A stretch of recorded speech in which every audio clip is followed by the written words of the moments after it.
quick.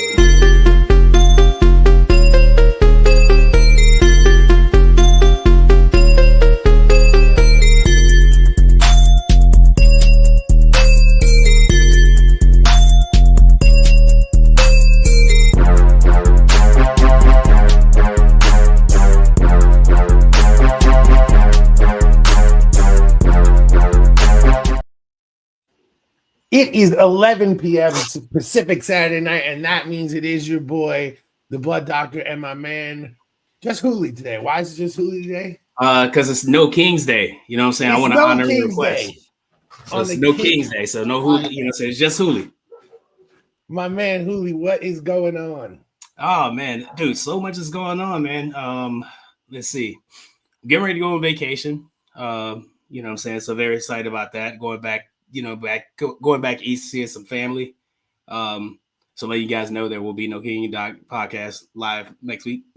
You know, we will be back, you know, after that, but just, you know what's up.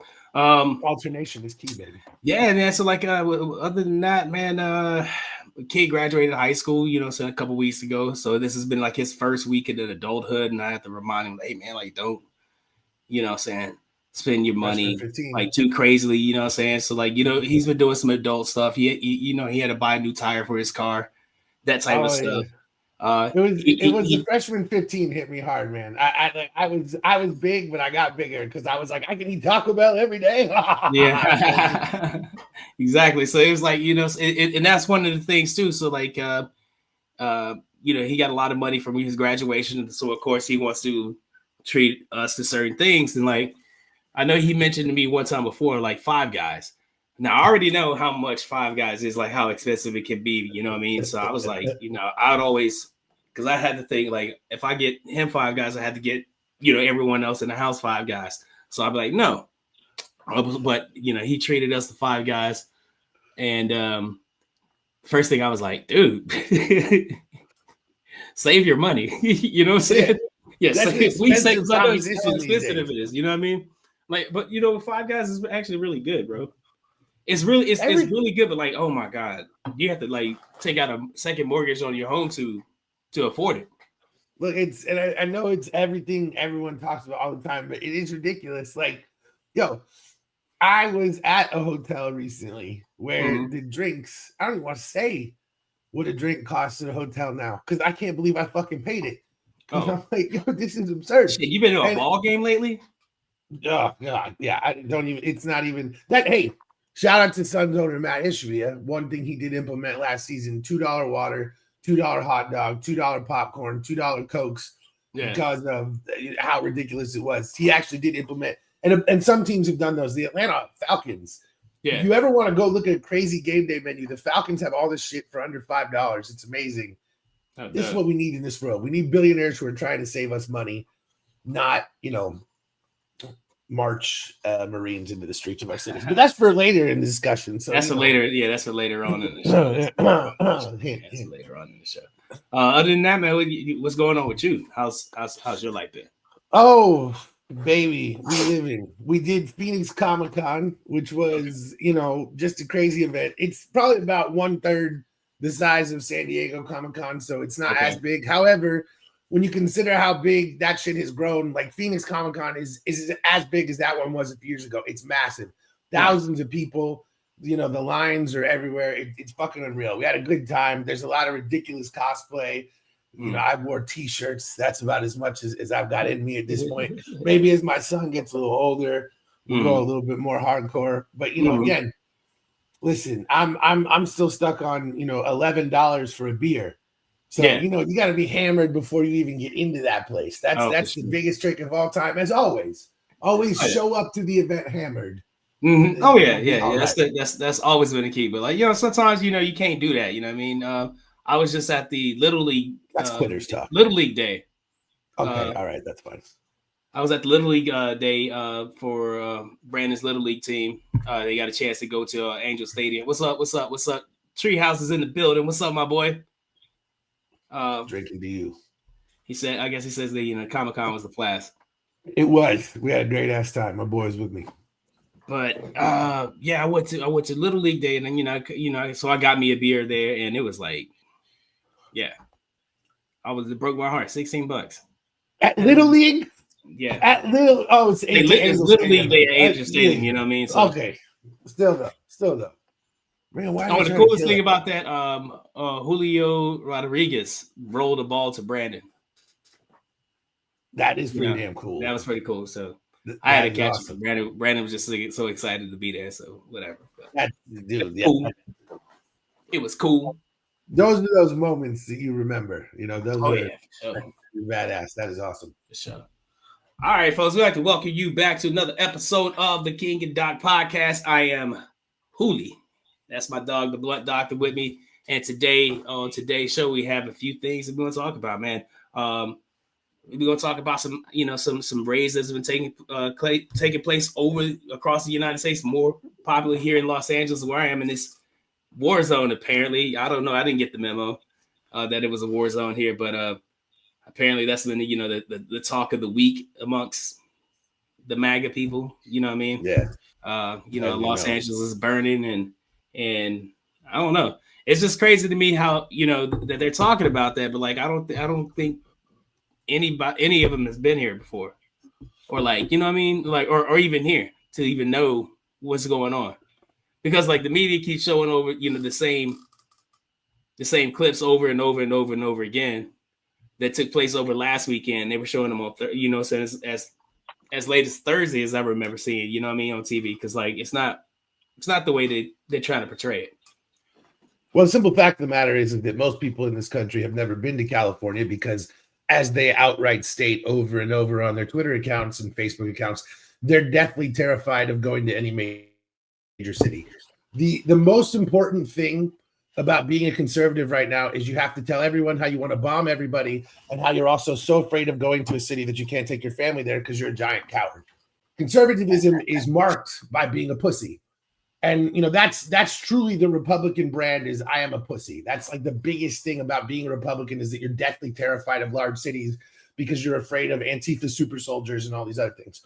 So I don't think any of them have ever even seen the inside of California. I don't really think most of them know what anything, they think a big city is the tailgate outside a college football game. They don't have a fucking clue what's going on in the world. And so, yeah, you show one image 2 times, they call Los Angeles a war zone. They don't even understand that Los Angeles is bigger than most of the states they live in. Yeah. So, all this shit, it's all complete fucking nonsense. There are things about what the protesters are doing I don't like. There are ways I would handle things differently. Yeah, absolutely. But let's just be honest that dispatching Marines and dispatching the National Guard to attack American citizens is despicable and it's treason. And when we reach the Nuremberg portion of this program, those people who have participated in this will see justice. This stuff will not just be this will not just stand forever. No. There will come a war crimes portion of this program, and those people, they will see jail time, and it will be very bad for them. And I'm talking about Donald Trump, Stephen Miller, Ivanka Trump, Donald Trump Jr., et cetera, et cetera, et cetera. These people will be punished for committing treason. That's what's happening here. There's no other way to put it. This is treason, and it's flat. It's clear. I wouldn't have done it if I was them. So what are you gonna do? Yeah, I couldn't agree more, man. Like the more and more I was thinking about it, dude. It's I 100% agree with what you're saying. Like it's just a bunch of cowards, man. Like with the and accountability is something that they severely lack. You know what I mean? Because like the minute you get called out in a lie, or you get called out, you call them out on some bullshit. What do? They move the goalposts to something else. Oh well, let's just say like the ICE raids for example. Let's just say because I've seen it. You know what I'm saying? Like I live here, and I'm hearing on social media. I'm hearing families talk about this thing. You know what I'm saying? Like close knit. I'm out here changing my tire, and I'm talking to families who are literally afraid to be outside at that point in time because ICE is taking people. You know what I mean? If it was like the criminals, okay, now I get the criminals and I agree with them. Like 100%, yes. If you're coming in here to grab the criminals, go in here and grab the criminals. Let that be what you're gonna do. You know what I'm saying? Let that be it. But if you're coming in here and you're just grabbing anybody that's brown because you feel like they might be a criminal or they might whatever. Because like I think that's bullshit. Like I feel like Homeland Security and Border Patrol. I don't think they did their job, their due diligence, their job. I don't think they're doing their job really well. You know, if that's what you're saying, if that's what you're telling people, you want to go find the criminals and to deport them, then you should know exactly who they are.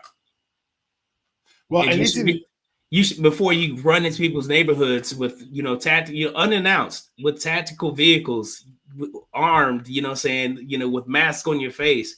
It looks like their neighborhood's being invaded. These people are just reacting, and then you're telling people like, no, oh, this bullshit. I think it's just 100% bullshit that they do that. Well, let's be really honest about a couple of things. Their slogan is "Make America Great Again," which means they want to go back in time. And if we look at the history of the United States, what do we see first? You can argue which one began first, but we had slavery of Black people and, the enslavement, the murder of Native Americans, then move them out west, right? Then what happens next? In World War II, Japanese people are put in internment camps for, any sort of, we were bombed by the Japanese, you look Asian, therefore you're in internment camps. When 9/11 occurs, then all of a sudden we start arresting Muslims, anyone who looks Middle Eastern. And now with ICE raids, now it's Hispanic people. And what it is, it's just the latest example of conservative white Americans finding a way to weaponize the United States government against people of color. This time it's Latino people. Because what you mentioned, they moved the goalposts. How have they done that here? First, it was, we're going to get rid of the illegal immigrants. Just the people who have crossed the border illegally, we're going to get them out of here. And anyone who's come through legally, who's followed the process, is going to be fine because we respect those people. They followed the rules. And a lot of people say, okay, that's fine. I don't agree with it at all. I don't think ICE should exist at all. Abolish ICE. But that's where they come down. And a lot of people say, okay, that's fine. Get rid of the illegal immigrants. But then what happens next? Then they remove status for 300,000 people. Then all of a sudden they try to get rid of the dreamers. They change the laws so that the people who were here supposedly legally are now here illegally. Right. There is no actual law that they're trying to follow. There is no actual reason for any of this. All of this is, we want to reduce the Latino population of the United States because we believe the Latino voting bloc is disproportionately Democratic, and therefore we want to arrest and deport as many Latinos as possible so that we can control white Christian control to voting. That's all this is. It has nothing to do with anything 100%. else. And anyone who supports ICE raids is racist. ICE is a racist organization. And the thing is, dude, like, we have created, the government has basically created these different departments throughout its history in order to track different groups, right? In the 60s, the FBI tracked the Black Panthers and any other person who might have any belief that Black people weren't evil, right? Homeland Security was basically created to track Muslims and all these things. And now ICE has basically been created to attack Latinos. And so if you actually look at the structure of our government, we have multiple different departments whose sole purpose is to eradicating a specific minority. And I'm sorry to use the term minority, but that's the way they view it. A specific group from this country. That's the whole fucking goal. And then they use the trans thing as the social issue to tie it in. Oh, they want to change your kids' pronouns. No, they don't. All people want is the right for their children to grow up the way they want, the way doctors recommend. I don't want to do anything to your kids. I don't want to fucking change anything about anyone else. I want my child to get medically recommended care. Whatever the fuck that recommendation is, it's a doctor's choice, not yours. So every single thing that the Republicans do is create a goddamn department to weaponize against some sort of minority group. And what we're seeing right now is the latest ones. It's Latinos, it's ICE, it's bullshit. Now, I will just say two more quick things. Number one, I don't think burning Waymos is cool. Waymo is not Tesla. And by the way, riding in a Waymo is way safer and way cheaper than riding in an Uber or a Lyft. We all know that women have been sexually assaulted in hundreds and thousands of Lyft and Uber rides. And Waymo has no driver. It's autonomous. There's no way that shit can happen. It's also cheaper because you don't have to tip anyone. We may not like AI, but in terms of safety for rides, Waymo is significantly better than Uber or Lyft could ever hope to be. And burning those is bullshit. I don't like that. And the second thing I will say, I know some of this was digitally edited, so it's not all real, but some of it is. Waving Palestinian flags and Mexican flags is stupid. The point is that you're Americans. The point is that they're trying to take your citizenship away from them. And what the image should be is of Marines shooting bullets at people holding American flags. Those things will change the minds of people. When you hold up a Mexican flag, when you hold up a Palestinian flag, you're proving the point that even you don't think you're an American. And I don't agree with that. I do think that the point should be we need to take the American flag back, because the American flag at this point is basically a symbol of violence towards people of color. And we need to take it back. We need to stop that, because it shouldn't be that way. It should be a symbol of freedom, and we need to stop the weaponization of it against people of color. And I do think that everyone should be out there with American flags saying we're American, and how dare you fucking shoot even rubber bullets at Americans. That's what I feel. It kind of changed the tone a little bit. You know what I mean? At first, you know, there were overwhelmingly, you know, like a lot of Mexican flags initially. I think through social media and people, you know, reaching out to them and like, I mean, like, hey, if you want to be taken serious, if you want, you know, saying if you want you got to change the message up a little bit. So I throw some American flags. Now I know you know, today was No King's Day, and a couple towns over in Downey. My girl was driving through on the way home today, and she took a, you know, some spectacular video of protest. You know, so everyone out at the No King's Day protests, and you saw a lot of American flags, saw a lot of Mexican flags, but you saw, you know, so it was like in unity. You know what I mean? Because like, you know, I think it's cool. You know, that the reason they do it is not because like, hey, Mexico, you know, whatever. It's just their culture, but it's the same culture that, you know, that the same people who want them out here appropriate on a daily basis. You know what I mean? If you don't, you know, say if you don't agree with that, you know, there's the Taco Tuesdays, there's the you know, the sombreros on Cinco de Mayo. That's the stuff that you do, that you appropriate the Mexican culture that you say that you claim to love, but you know, you hate so much. So they're just showing their, you know, they're showing their culture with that, but then tying it into that they're Americans too, by bringing out the American flag is dope as shit. I have an American flag in my house, but I haven't flown that flag since January for a specific reason. You know what I'm saying? Because that dude became president, and then he rapidly started changing laws and doing everything like to switch everything back over to, what was it, the Project 2025 or whatever, when he lied about this, about saying having knowledge of this, but everything has done ever since then has been according to Project 2025, and it's been pissing me off a lot because we told people that was going to happen, right? I told you it was going to happen. I told you it was going to happen, but they you know, people just did it any fucking way. And now that this is happening to these people here, you know what I'm saying? There's a lot of, you know, there's a lot of people want to sit back and say, hey, let them fight. That's their fight. It's still, you know, I believe that's still our fight too, because if you allow this to happen to them and they get away, they're coming for you next. Yep. 100%. They, you know, say, what's that African proverb that I heard? It said, if a crow is eating your neighbor's corn, you should shoo it away, because that crow will come back tomorrow and eat your corn. Meaning, once you know, if you don't defend your neighbor, the aggressor, the attacker, is going to come back and get you too.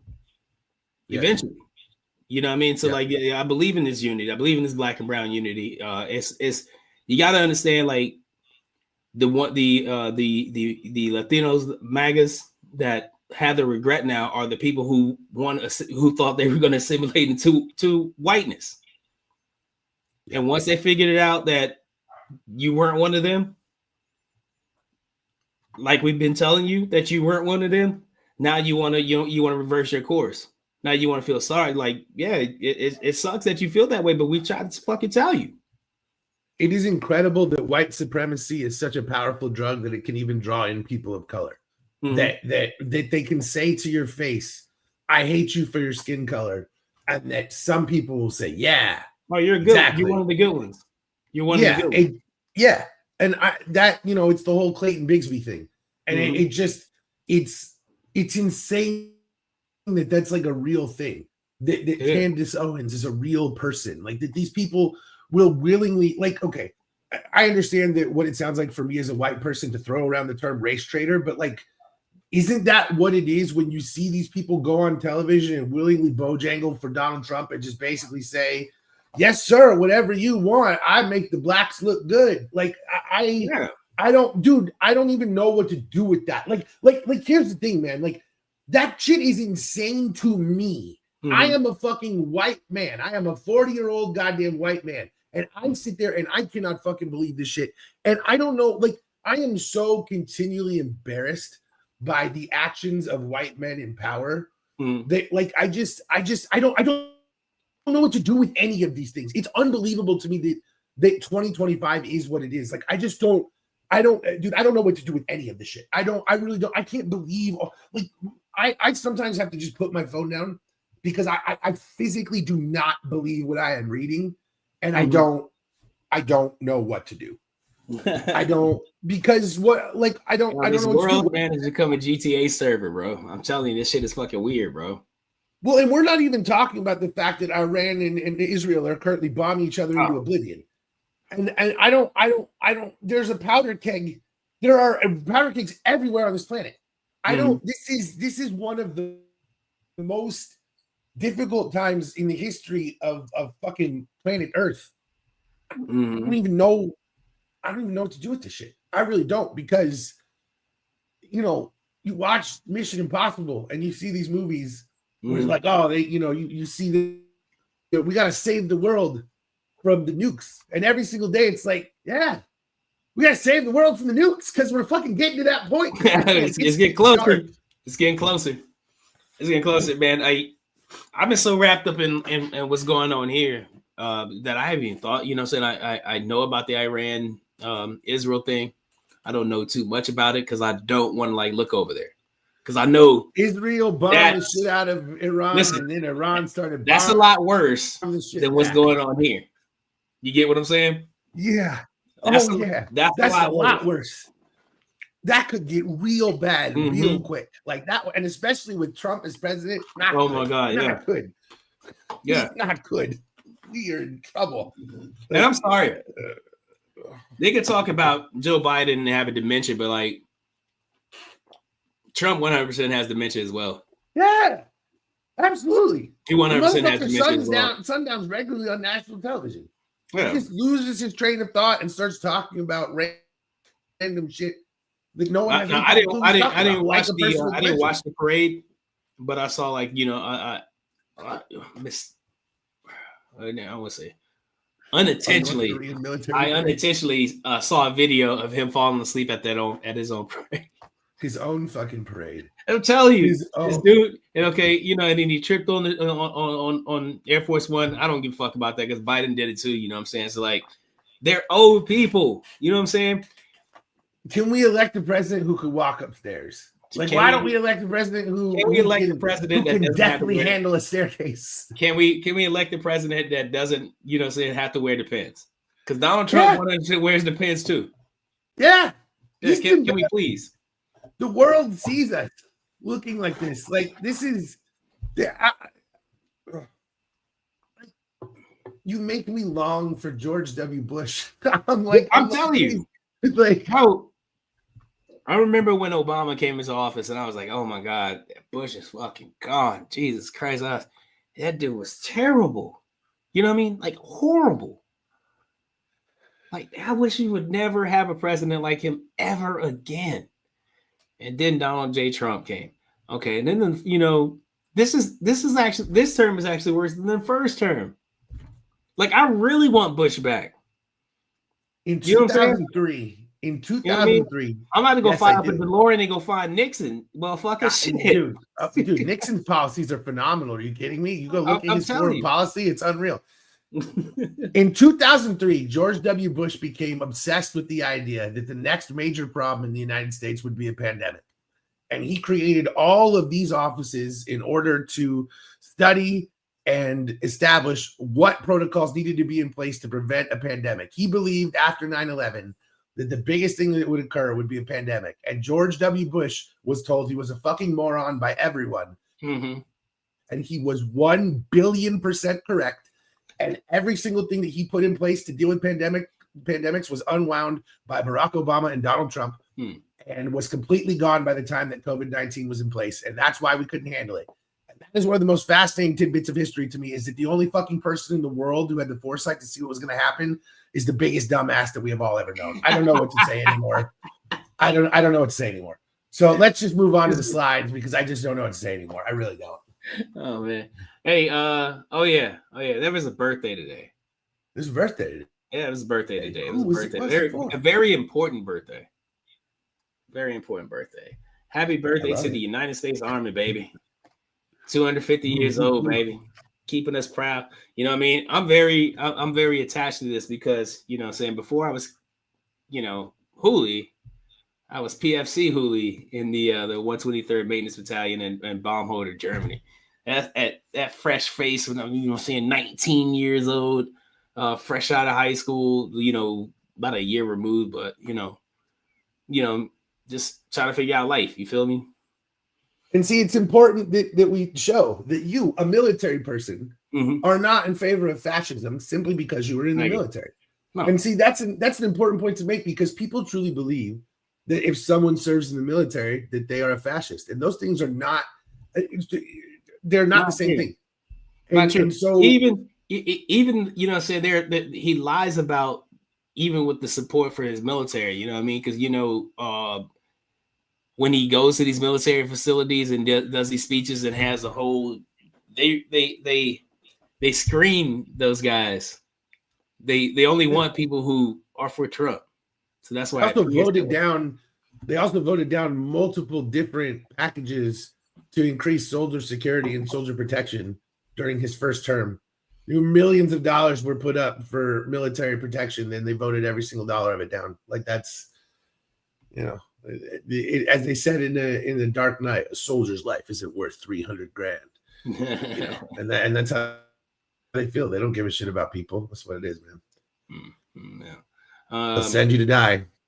Yeah. And they expect you to. Man, I'm glad I got out of that. I'm glad I'm still here. I'm glad you got out of that too. Me too. But you know, I appreciate my service, man, to this country. Like like I said, man, I love America. 100%. Exactly. I don't hate America. I don't want America to fall apart. I don't want to fall into a fascist hellscape. I believe in this possibility, the way it's supposed to be. You know what I mean, and not the way it has been. And we almost got there. Yeah, and we still can. We were close, and we were very close, and then people, you know, I don't know, lost their fucking minds and voted for a reality TV star to be the We're president. Experiencing. I guess that's all. You know, say it looks cool. Now this kid wants to be a king, but there's only one king, and we know who. You know what I'm saying? You know exactly what that is. You know what that is, but you know. Ken Griffey Jr. Yeah. But anyway, unfortunately, man, did you hear about the Minnesota lawmakers that were tragically gunned down? You know, it was a Saturday. I'm sorry, the other day. My least favorite part about this is that, of course, these were shot by a MAGA supporter, as we found out. But you go on Reddit and you read the conservative thread, and they're all convinced that it's a leftist false flag to blah, blah, blah. They don't live in reality. They openly call for violence, and then when violence occurs by one of their people, they pretend that they didn't mean it. It's the whole thing. He didn't say that, and if he did say that, and if he didn't mean it, and if he did mean it, it was a joke. And if it wasn't a joke, then it wasn't serious. And if it was serious, then it's too bad. Like, they just don't. They move the goalposts always. They don't care. And in this case now, lawmakers have fucking died because some crazy dipshit bought shit online, dressed as a cop, and murdered these two people. And Republicans and conservatives don't have the balls or gall to acknowledge that they have gone too far, that they call for too much violence. And the thing is, you know, listen, I'm not speaking for myself because I have a family and I'm a pacifist generally, but you need to know, Republicans, that there's such a group called the Socialist Rifle Association. And their slogan is, if you go far enough left, you get your guns back. And I promise you, if you believe, if all of you wholeheartedly believe that there is a civil war to be had against leftists and that none of us have guns, weapons training, or any of those things, I promise you, the storm is coming for you. So drop the shit, let it go. And if you're so worried about Antifa super soldiers, then I don't get their bravado, bro. I don't understand it. It's like it's so crazy because like you know what was crazy like days like following like right the day of the you know what happened downtown LA that I guess some triggered into like we're war zone and we need you know the National Guard and the Marines to come save us. I don't know, but there was a video of a bunch of trucks going down whatever some random ass interstate with American flags saying LA ETA 16 hours. None of them showed up. Of course not. I mean, because like the video was fake, but it was shared like millions of times. Conservatives are pussies. Every single one. I challenge 100%. I challenge any conservative. I believe it. Because there's also that one guy, that one content created, Ryan, I forget his name or whatever, but he was like, you know, I would take on any liberal content creator, and then liberal content creators was like, well, what's up? Well, I didn't mean that. Right now, I was talking about weight class. And what you know, then you got people like, hey, well, how much you weigh? And then this motherfucker deletes his fucking account. I will fight any of you. I promise you, right fucking now.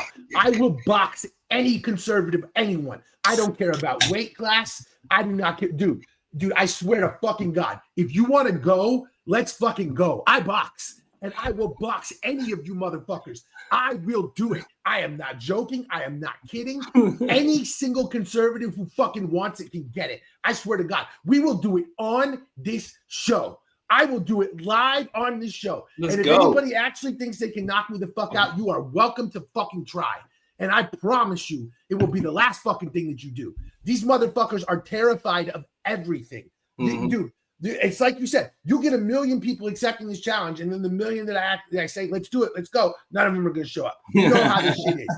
They are pussies. It is a defining feature of being a conservative is to be a fucking coward and to never show up when it actually matters. And I am with that shit 100%. Charlie Kirk, Ben Shapiro, any of you. Charlie Kirk is in Arizona. Let's go. Let's go. Yeah. Show me how tough. You constantly talk about, I want to go to war. I'll fight. I'll do this. I'm such a tough guy. Let's go. I will fight them. Yeah. Let's do it. Let's do this. Hey, bro, let's do it. Hey, I'm with it, too. If you're such a tough guy, I'll lose. Fuck it. Hey, let's set this shit up, bro. Yeah. You know, if anybody out there, like, if this gets out to Charlie Kirk, his name is, what's his name? Charlie Kirk. He's here in Arizona. I know who he is. Like, we can scrap, baby. We can go. I am right here. And if he's such a tough guy, then he'll knock me out and prove his point. Right. Problem solved. Yep. So we're done with. Right. But ain't no thing. Well, but what's the point of going violent? Because that's the nature of you, the liberals. You guys are violent. Because for the tolerant left. It's crazy, you know, saying because there's a guy been going back and forth with he calls himself the great sports debater, right? And I'm like, this guy's trying to tell me about my life experiences. Like, I'm like, dude, and he's either from California or from Vegas, but like, I grew up in Alabama. Like, my life experiences are far different than yours, and I respect that. You know what I mean? I respect that. So, like, if you're trying to have a conversation, let's have a conversation, right? We can have a conversation, but if you're not at the bare minimum trying to respect that our differences are differences, there's no point in talking to you. Because if you're gonna sit here and tell me, well, I'm telling you, well, I went through this and this, that, and happened, and like, you know, so this guy pulled a gun on me, and like they pulled, and they said they actually called me this, and blah blah blah, and then explain to you what this is. And you're like, oh, no, you're lying because that's never happened to me. I grew up in America, too. That never happened to me. Like, no, motherfucker, I'm telling you about my life. Your life is different than mine. You know what I mean? But like, you know, this guy too. I challenged him too, and he kind of backed off. And you know, I saw this saying recently, and I apologize whoever I'm taking this from, but essentially what they said was some people view respect as treating others as humans, and some people view respect as being treated as an authority.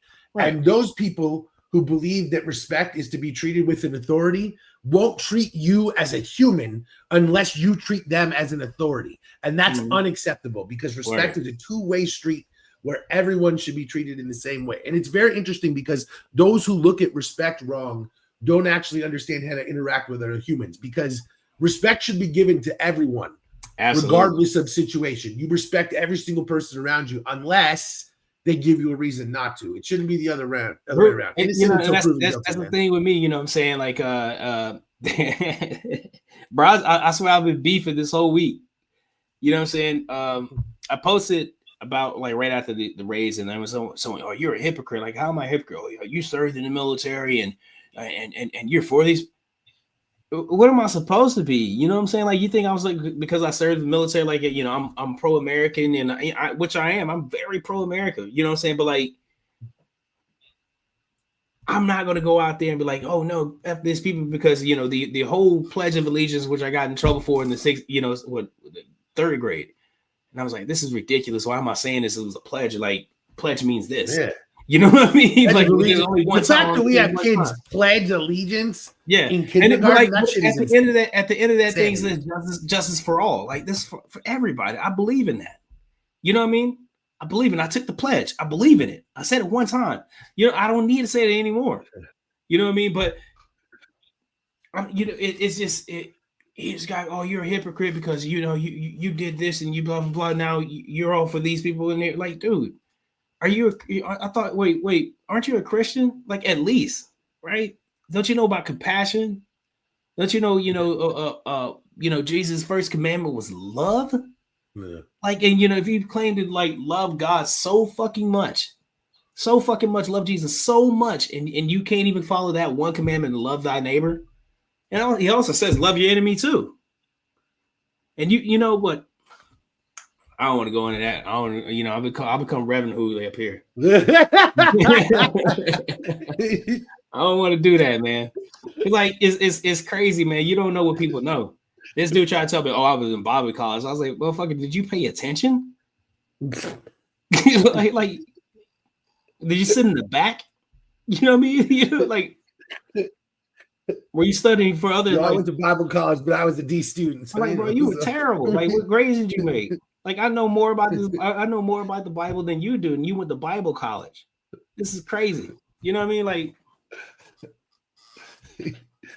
he went to Bible community college. He went to Bible. You sit at home. You ain't got nothing to do. Might as well pick correspondence school. Yeah. He went to that call now, bro. You went to Sunday school. You calling it Bible college? We all went to Sunday school. He went to vacation Bible school. He went to one of those. They also have VCR repair. Bible school. Oh, there's some people. He was in prison and went to prayer group. Like every other dude in prison. Every guy in prison for more than 10 years suddenly has found Jesus or Allah, you know.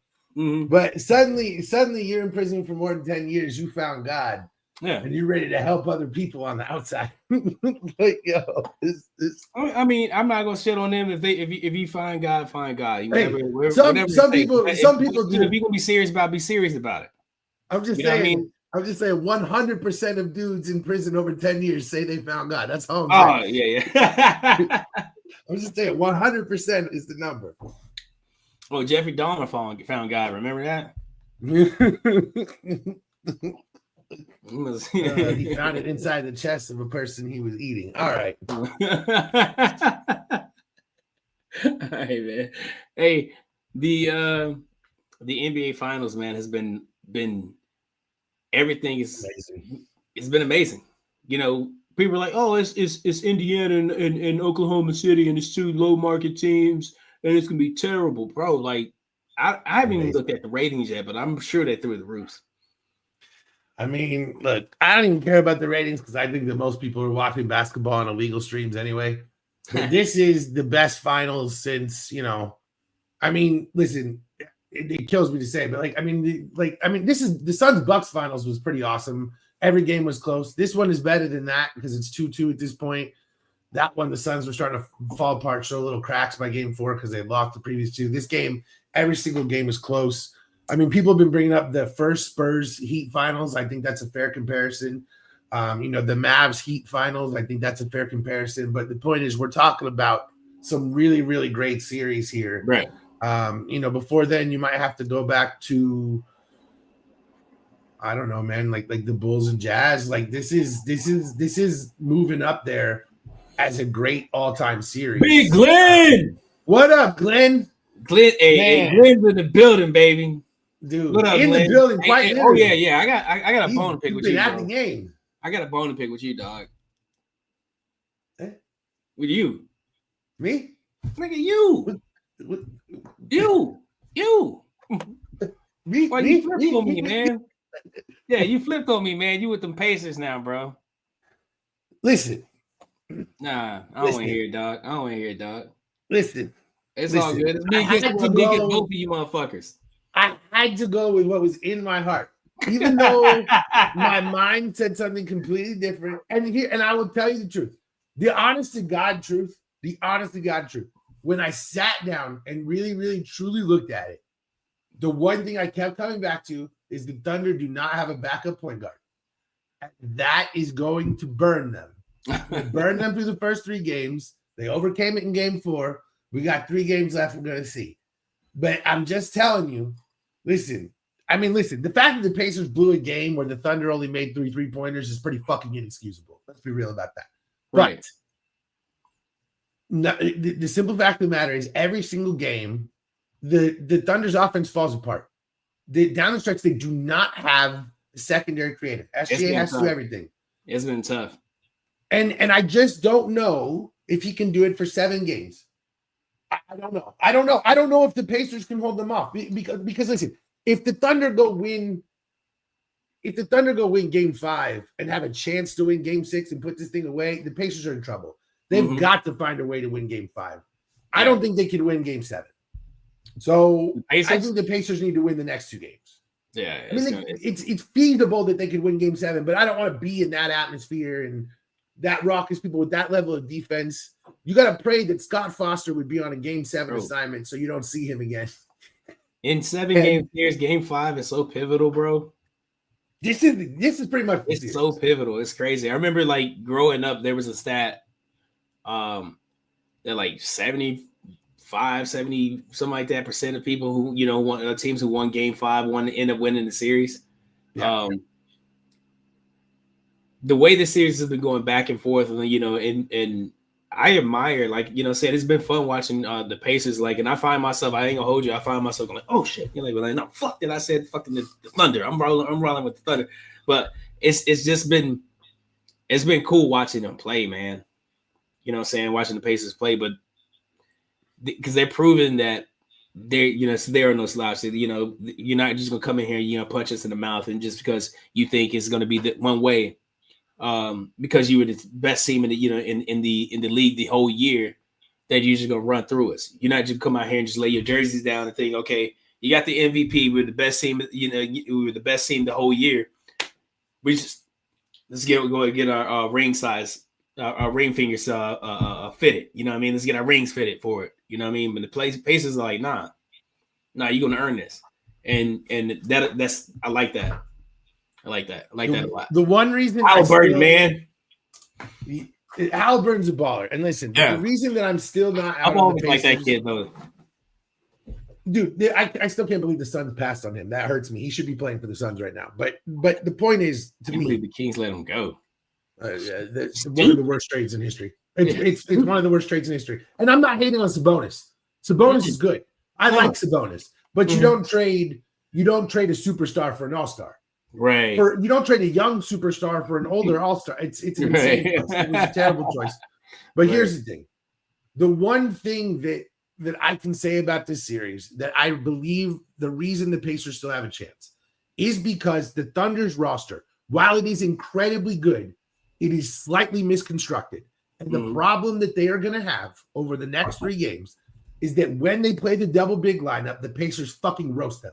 Every single time they play the double big lineup, it results in tons and tons of wide open triples for the Pacers. And if they don't do that, and if they choose to say, okay, we're basically going to relegate Hartenstein to a bench role, and then they choose to play essentially more of a 5-out when Chet's out there, and then they choose to go only with Hartenstein as a backup center, It hurts their rebounding, and it exhausts their starting five and takes away their creation to the point that SGA has to do so much that they're literally burnt out. And the one thing is that the Pacers have more shot creation depth to the point that, and it didn't work in this game, right? They missed everything down the stretch. They couldn't get everything going. OKC's defense was perfect. Oh, and they were maybe terrible. OKC has figured them out. 23% like in the third quarter. Dude, like shooting. They completely smothered them. Smothered them. And maybe they have figured them out. But my only thing is that if they go to the double big lineup, the Pacers are going to roast them again. And if they don't do that, it's going to create such a burden on SGA that I don't know how they solve that at the end of the games. It's a damned if you do, damned if you don't situation because they don't have a fucking backup point guard. They have nobody who can create offense. And that is somewhat mitigated by the double big lineup because they're able to, I mean, number one, they get a bunch more offensive rebounds with Hartenstein out there. And also, when you have a big hulking motherfucker who can set a lot of screens, it creates a lot more space for everyone else. And when you don't do that, and you suddenly go to a 5-out, switching everything, scrapping all over the place lineup, where you have to play exactly how the Pacers want to play, the Pacers are not out. And everyone who has moved this thing into, well, now it's Thunder in 6 category are missing the fact that the problem that existed for the Thunder has reared its head in all 4 games. And the Pacers still have a chance to win 2 of these. And that's my thoughts. So Okay. All right. Well, game 5 is on Monday, June 16th. Hey, shout out to Tupac, his birthday. 8:30 p.m. On ABC. Doug Life. What are your predictions? Glenn, don't you say anything. We already know. Pacers 109, OKC 107. Close game. Taking the Pacers. I'm riding with the Halliburton until it's over. That's where I'm at. I think the Thunder take this one, man. Thunder take this one. They have to take this close game or a blowout? Close game. I can't see it being. I don't see it being a blowout. I think. No, I'm not even gonna say. I'm not even gonna say which would it be? Wednesday's game? Be Wednesday, right? Because the travel day, so it'd be Wednesday. So. It could be Thursday because it's. I don't know. It's. I haven't seen. Yeah. Yes, sirs. Really? Yo, everybody's rooting for the underdog, man. You're rooting for a team that won 68 games. You're not gonna get people on your side. Really? Okay. I mean, that's cool, man. You root for the Yankees. You root for Duke. Now you're rooting for OKC. We know. I'm rooting for OKC because the reason I took OKC was because last year I felt like they were where the Pacers are right now. I feel that. You know what I mean? But I was like, this is their year to do it. They also had Giddey, who, although he couldn't defend a paper bag and couldn't shoot, he could initiate secondary offense. And now, listen, I'm not saying they shouldn't have traded Giddey for Caruso. They should have 100 times out of 100. I'm just saying that you add Caruso and then go get someone who can also dribble the ball outside of SGA. That's all I'm saying. Dude, if they had even gotten like 80-year-old Chris Paul out there, like anyone who could set up an offense for 5 minutes a game to give SGA a break. They don't have to be good at defense. They can get roasted. They just need to do what TJ McConnell does. Yeah. Because TJ McConnell keeps the Pacers going. Yeah. And that's a big goddamn difference between what happens. McConnell runs the offense in the same way that Halliburton does. Is he as good? No. Is he as effective? No. But it's still the same general thing. And that's what OKC does not have. So I'm not out on the Pacers yet. And here's the thing, and I'm gonna say this, and it's kind of controversial, and it's probably gonna make some people mad, but like it's because I like this guy. It's because I like this guy. I don't want the Pacers to win it because of Reggie Miller. Now, I really, don't get me wrong, I really like Reggie Miller, but I don't want. He's so emotional. He's so emotional, man. He's gonna cry the entire time. He's going to cry so much on everybody's podcast, and I just don't want to hear that. What the fuck do you think that Spike Lee would do? Do you think that I want to hear 800 fucking biographies from Spike Lee about what it's like to be a Knicks fan? Man, we're going to get a good movie if Spike, or at least a good documentary. We would get a good movie. We would get a good movie. At least a good short if the Knicks win. You know what I'm saying? Good documentary if the Knicks win. No, dude, whatever Spike Lee would make would put Winning Time and all that shit to shame. I would listen. Will 100%. Winning time needs to come back. 100%. You know what though? Winning time. Did you read Blood back. in the Garden? Say what? Did you read Blood in the Garden? The book about the '90s Knicks? No, Spike Lee should make a movie out of that shit, yo. Dude, it's incredibly good. It was written by oh my god, I love this dude. And of course, his name Chris Harrington, and or Chris Harrington. Oh my god, I'm the worst. Anyway, I love this dude. Incredible book. But Spike Lee should fucking make a movie out of Blood in the Garden because it's about the '90s Knicks, and it's interesting as fuck. Anyway, go Pacers. All right, man. Siakam's been their best player so far.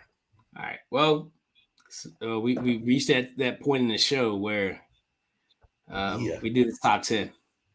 And the top 10 is going to be very controversial. You know. Yeah, it is. Real quick, you know. You lied to me. You lied to me, and you know you did. I did not lie to you. Sorry. I did not lie to you, sir. I did not lie to you. It's crazy. But this is going to be the top 10 NBA nicknames, according to the King and Doc podcast. You have according to the King and Doc, you have number 10, right? Yeah, I got number 10. So these are all time. This is not new. These, you know, I mean, we could have gone by era, but we went with all time. We're at where we're at. So number 10, I think everyone knows this one, but it's kind of like one of the first major ones ever, and I really think it matters. And that is Earvin Magic Johnson. Oh man! The thing about this is that I missed this thing. Ah, damn it! Hold on.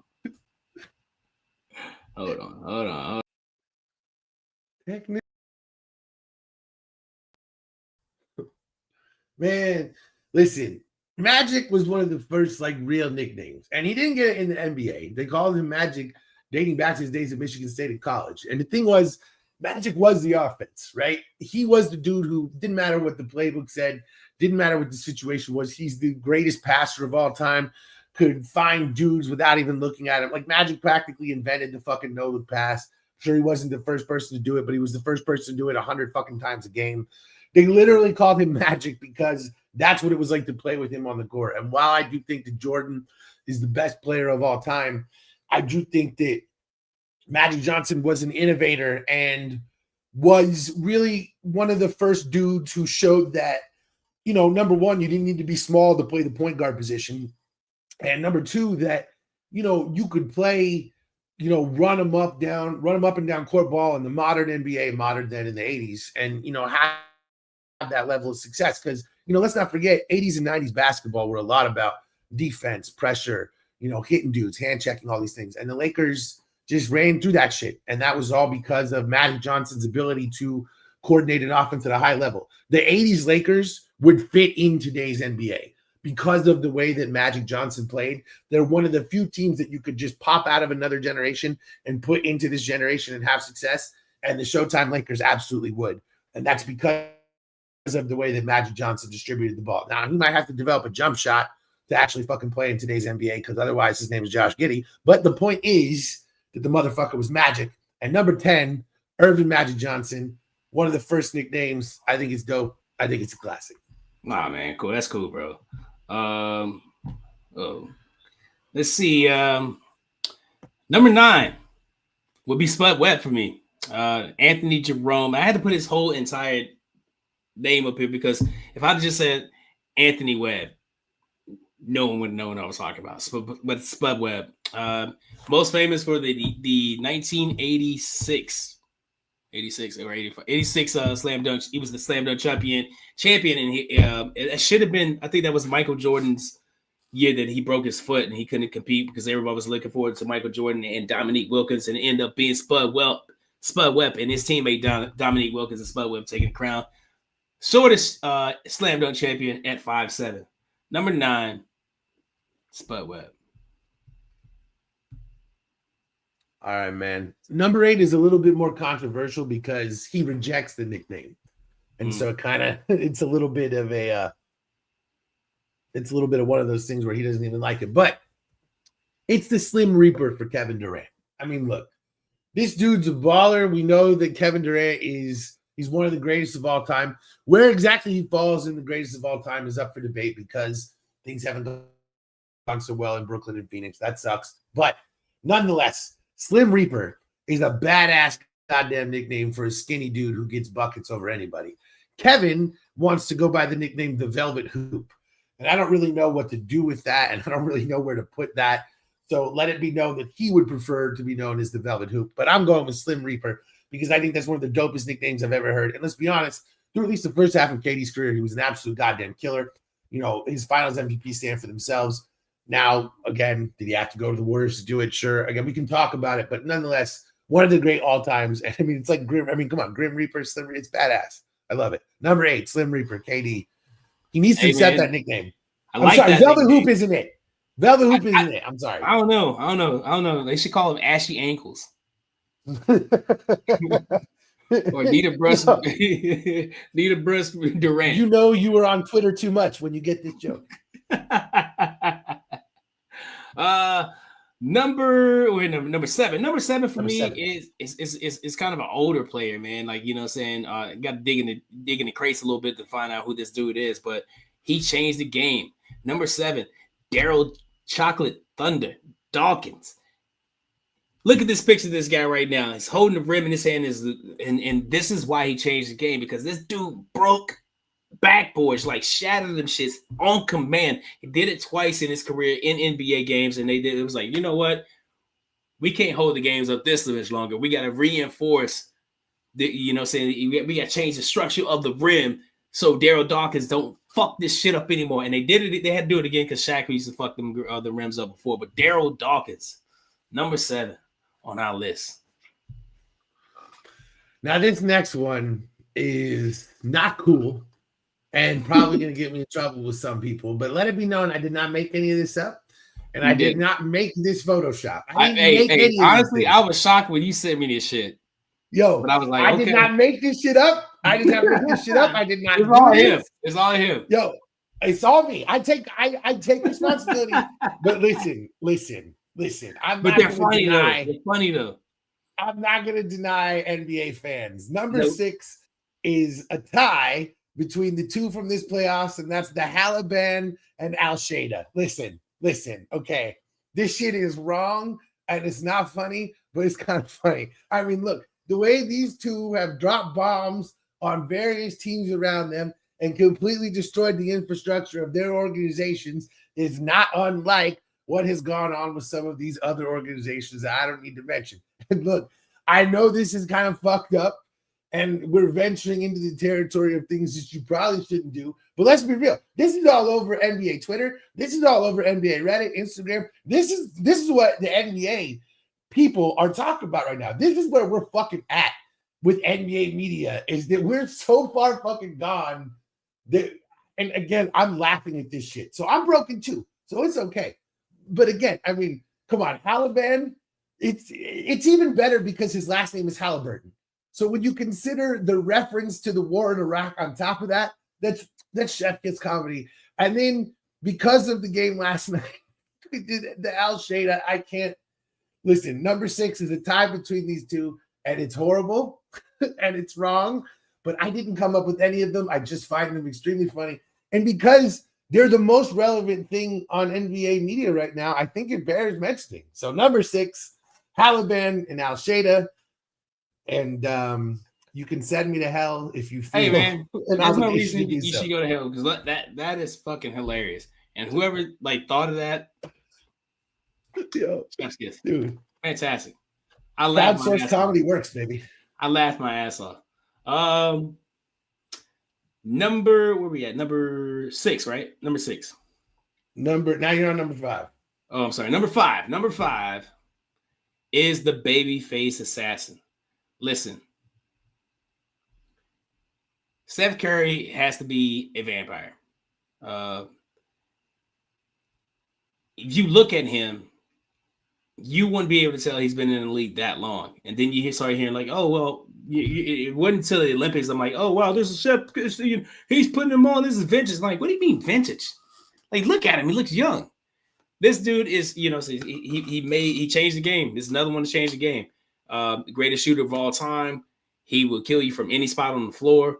But he's also one of those people that you look at, like, man, this guy just looks young, until you see, a younger picture of him. I remember, I'm a Duke fan. And I was at that game at Duke when Davidson came in and Steph Curry dropped 38 on us. We won the game, but like he dropped 38. And I was like, this dude is amazing.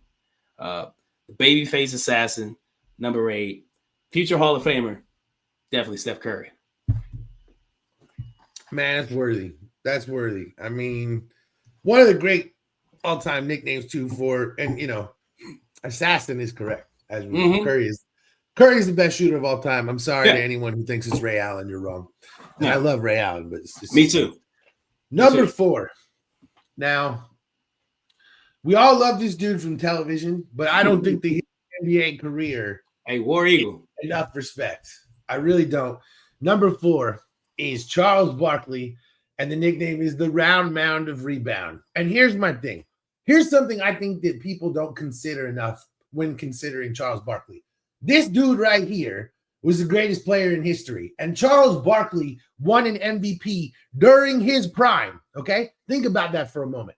Charles Barkley won an MVP in Michael Jordan's fucking prime.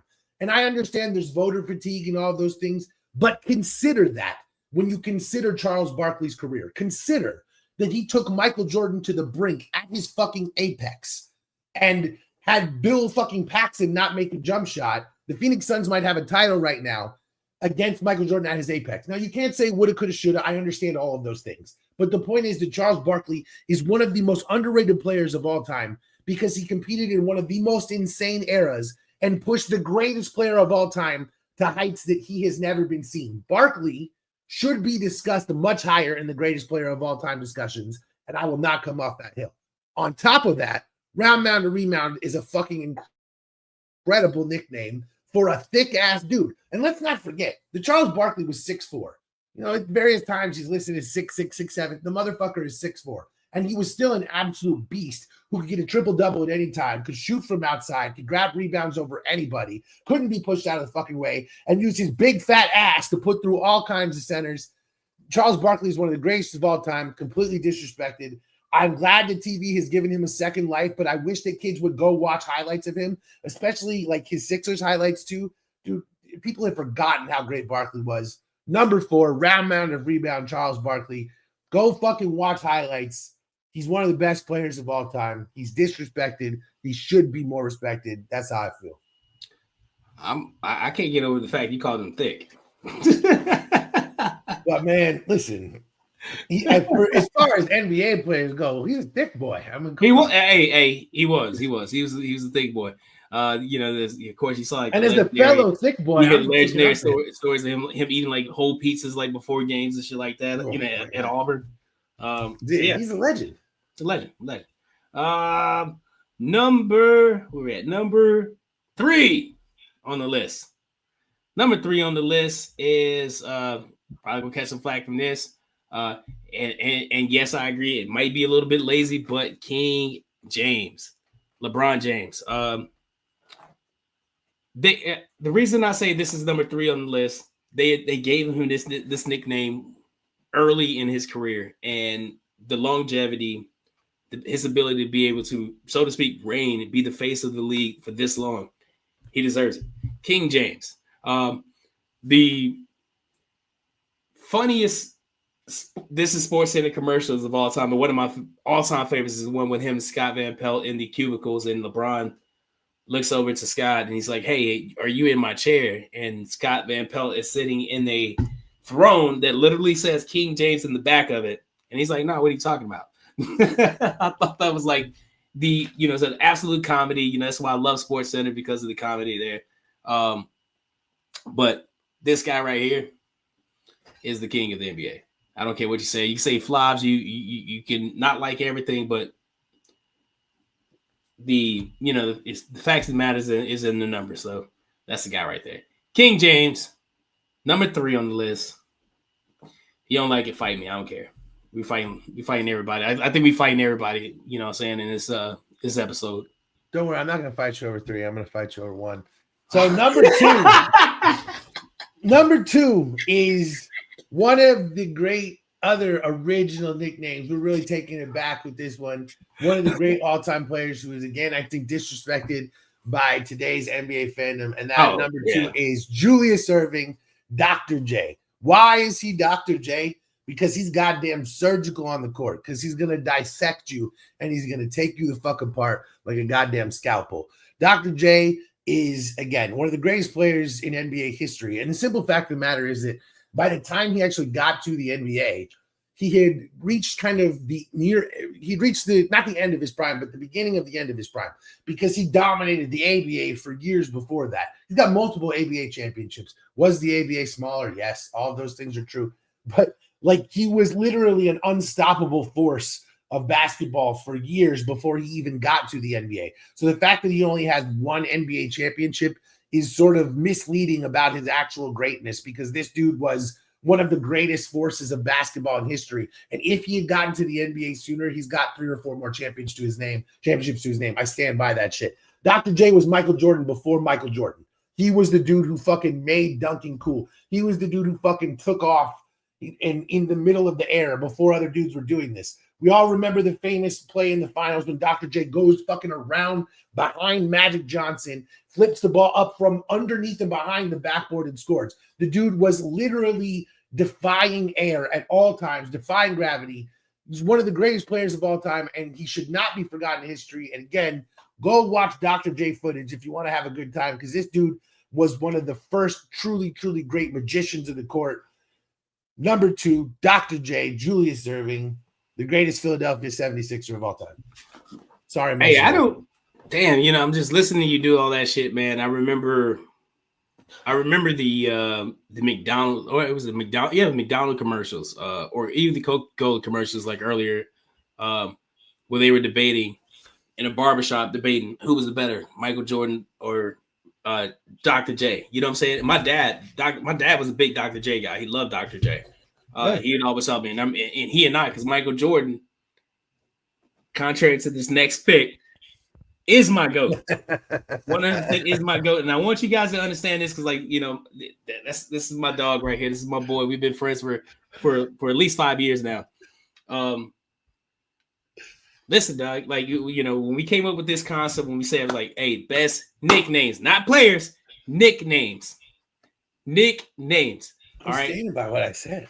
Yeah, I believe you. I want to hear. We'll get there. You go. We'll get there. But I'm gonna shut you up real quick.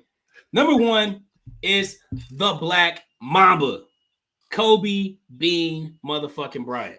Listen, I'm gonna pull this up real quick. It's according to Wikipedia, the Black Mamba is a highly venomous snake native to sub-Saharan Africa and known for its speed, aggression, and potent venom. Sorry. Tell me that's not Kobe Bryant.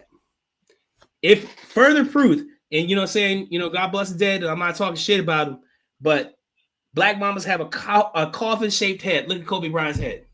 Don't tell me that shit ain't coffin. And he put so many people in the coffin and so many people's feelings in the coffin by hitting those late shots, killing everybody. 81 points against Toronto. Come on. You can't.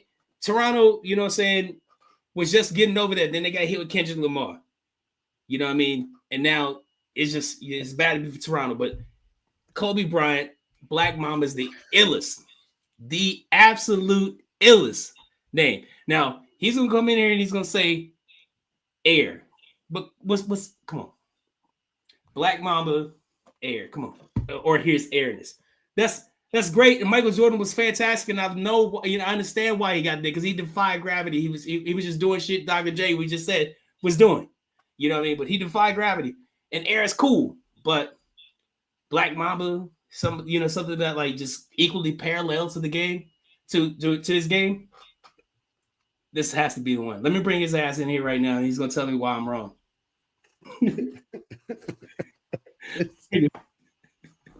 Oh my God. Let me bring his ass in here. So, what happened?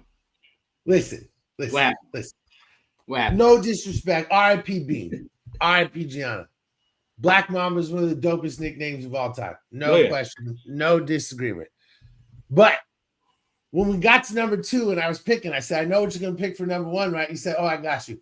Because But so here's my thing. And I'm not hating on Black Mamba. What I am saying is his airness is quite literally the coronation of the greatest basketball player of time. Literal agreement that Michael Jordan does not actually have to follow the laws of physics. He is the one person who says, no, I will step beyond. And he is the only dude in the world outside of, well, you might say James Flightwhite, but I disagree with that because he steps inside the fucking line. He is the only dude who could fucking dunk from a free throw line, especially in a goddamn game. Michael Jordan is legend. He is above humanity. He is the unbreakable version of human. He is the basketball Tom Cruise. And I just believe that his airness is the singular greatest example of a nickname that explains player and feet all at the same time. Feet as in feats of incredible, not basketball feet. Although feet works because we're talking about Nike. So was Kobe not fast? Right? I'm not saying Black Mama's a bad nickname. Was he not aggressive, right? Was he not aggressive, right? I'm saying you should have put it 3. That's all I'm saying. Look at that head. Tell me that don't like a coffee. Listen. If we're talking about physical descriptions, Michael Jordan was literally in the fucking air. I mean, come on, baby. I mean, he was. He was. I'm not disputing that, and I'm not saying like it's not. Black Mamba. It is good. It's pretty good because like it was fitting for Michael Jordan. It was fitting for Michael Jordan. It was 100% fitting for him. But man, Black Mamba. That's what these lists are for, baby, is debate. That's what this is all about. Yeah. This is our version of ESPN debate. You guys let us know what you think, who you think has the best NBA nickname. Let us know in the comments. Let us know in the chat. As a matter of fact, if you're watching this on YouTube right now, go ahead and like, share, subscribe, do all that cool stuff so we can, you know what it is. You know what I mean? Hell yeah. But we've reached the sad end of our show. It's depressing. What's coming up on Truth Be Told Sports, man? Man. About sports, we're gonna talk some hockey. You know, man, I really want. Are y'all airing during the Monday night game? Say again? Are you airing during the Monday night game? Pretty sure we will be. And I'm gonna tune in for that shit. Florida might do their thing. You know what I'm saying? God, I really wanted Edmonton like to be in this. Since that stay in this series. I hope they come out and win. Let's see. I don't know, but Florida looks really good. I watched the game tonight, and I'm like, yeah, man. I don't, dude. Bro, I turned it on and they scored, and so it's all like 1-0 already, Florida. I can't think of a time I saw an offense in hockey as potent as the Panthers are right now, dude. Maybe Tampa Bay. Tampa Bay's like in 2015. I mean, the Lightning had a run there. The Lightning had a run where they won a couple of cups. But, I mean, the thing is that even then, they had a ferocious defense. This Florida Panthers offense is something – it's crazy. It reminds me of the Avalanche a little bit from a few years ago. But, yeah. Dude, even then, this is like a fucking, bro, they're nasty. They're nasty. Colts. They're ridiculous. One of our followers was like, hey, have you seen – and we just talk hockey because, like, it's on the logo. Like, it's literally, like, on the logo. So we talk hockey, but I enjoy watching it. Hollow Point and Mike, they kind of don't. You know what I'm saying? They keep so they keep their ear in it, but like it's on the logo. I grew up watching it, so whatever. I was too busy running his WWE TikTok account. Yeah, he's killing that. He's killing that. I know. That's like the first thing I get on For You every day is all his WWE videos. I'm like, all right. I'm learning. Hey, hopefully he brings me back and forth. We can start talking WWE on this show.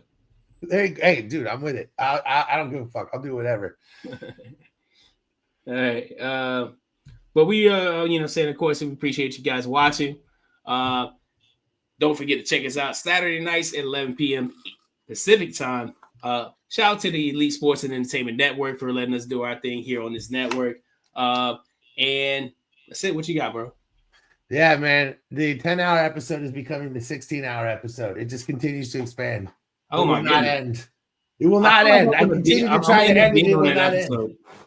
I feel like I'm going to end up being on that 16 hour. It's going to be the 20-hour episode. I'm telling you. It just continues to expand. I can't help myself. I have no ability to control myself, and I have no shame. And it is what it is.